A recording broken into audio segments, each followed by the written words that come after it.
Huh?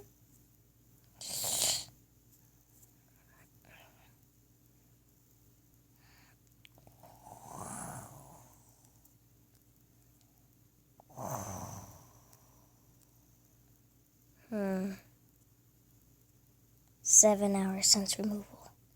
The smaller one is awake. I'm surprised both that he survived outside at all. Given his fragility, that he's woken up again so quickly. He may be hardier than I initially thought, which is promising. I want to observe and in person. A transcript of my note follows. I'm keeping my distance at first.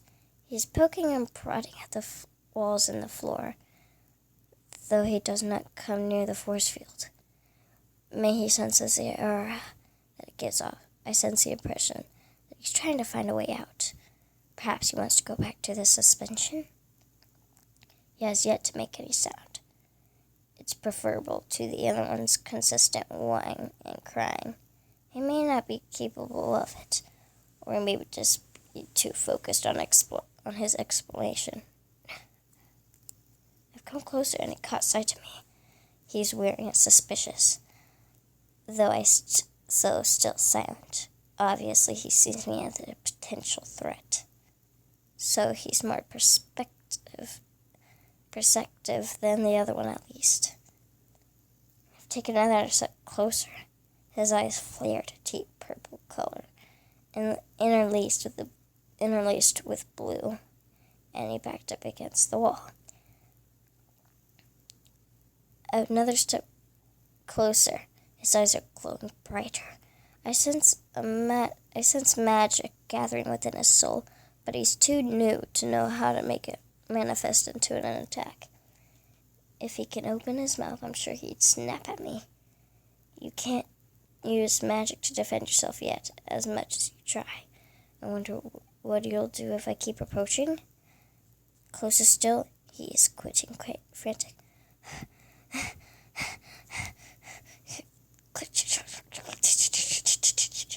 He is rattling his bones at me.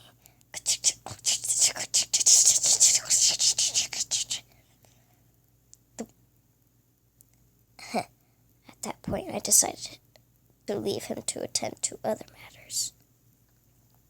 The two of them differ strikingly in temperament, one docile and one hostile. Whether that will make things easier or harder, I will have to see. Hurry now. We're behind schedule. I didn't break your legs after all. Come on. At this rate, who knows if I'll have time for the marrow extraction from 2P. If I'm quick about it, it should take 2.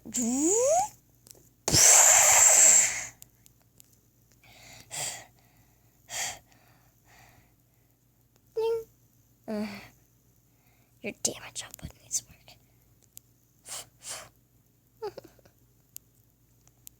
An unexpected development.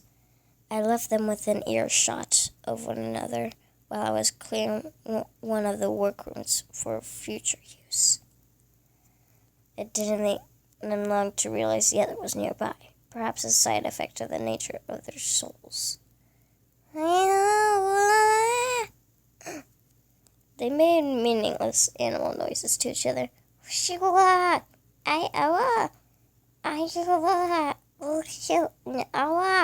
Subject one is capable of it after all.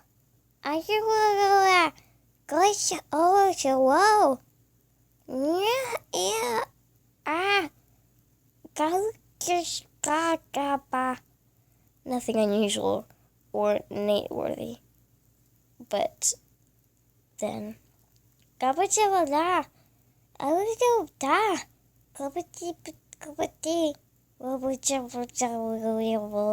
they began to babble. I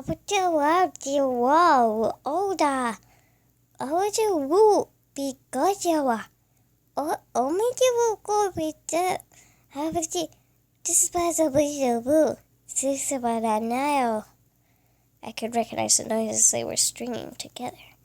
Bits and pieces of things I said to them.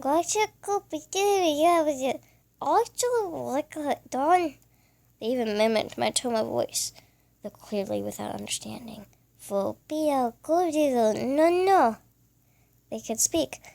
Aquatiwa de, oshiburo do, yes, ishining. They can learn. They are scientists after all.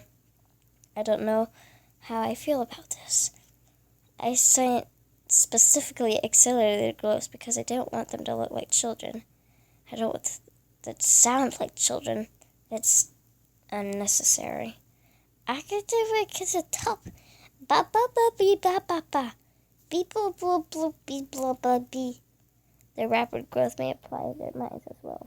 If they can progress to an adult level understanding, at least then, I will introduce them to each other tomorrow with the proper predictions in place. Obviously, you can go that. Up to do woo. Up to woo. Up to woo. Woo. Go yeah. This wasn't in my place. This wasn't in my plans, but one must always be ready to improvise. We'll see what happens. This is it. Subject 1 or 2 are going to meet. I'm keeping a tight hold on both their souls.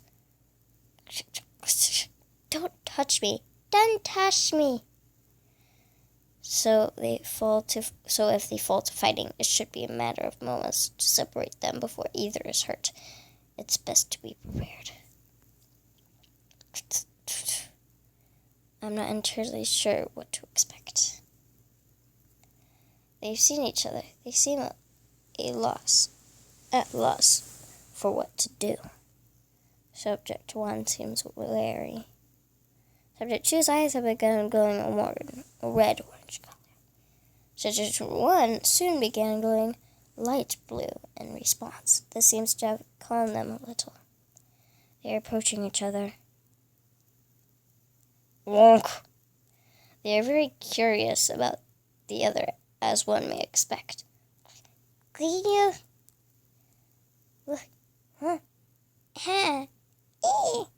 They are the first living things we've seen, aside from myself, after all. What? They are very eager and quick to learn. Already their level of speech has advanced at an astonishing rate just by speaking to each other.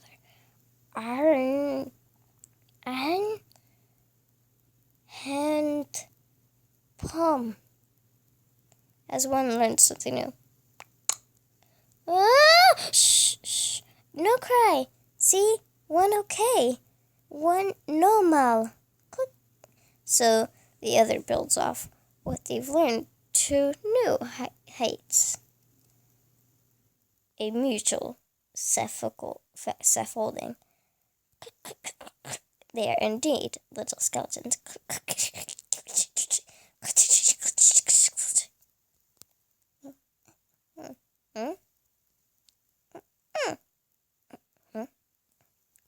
They're getting very attached to each other very quickly. If I want the two to mature rapidly, leaving them together seems the most obvious choice at the same time. Emotional bonds like this carry their own risks. And on the other hand, alright, that's enough. Perhaps those bonds can be exploited later, should need the raise. Entry number... Steady progress at rapid rate. They can speak in sentences now. Subject 1 is quite soft-spoken. A lowercaser, I'm sure, without much attention to detail and taken to mumbling. 2, however, is more confident and clear, uppercase like myself, a voice that demands attention. It does not matter what their fonts are. I did not notice, and it does not matter. They cry and carry on whenever I have to separate them, but I cannot risk leaving them alone unsupervised until subject 2 can understand one's condition. What's that mean? It means if you hurt subject 1, even a little, he will die by accident. He will die. What's die?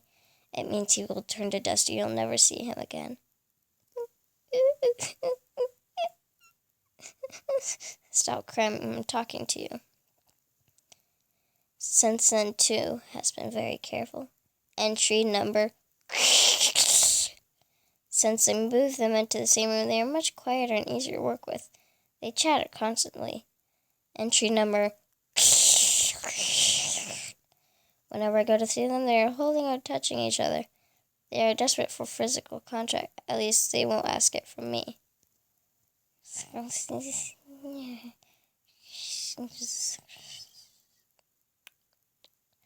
To even sleep like that, it doesn't seem like it'd be comfortable. Sometimes they're so glowing and vision. I believe this is when they are dreaming. Entry number. They're various eaters, given their rapid development. It makes sense. Out of curiosity, I gave them half a portion one night to see what they would do. They split the difference. I suspect, given only crumb, they'd find a way to share it. I don't know where they learned it. To be so selfless with each other. It's not a trait I think would be inborn. Entry number. I gave them one pill to see who'd assert dominance and claim it for their own.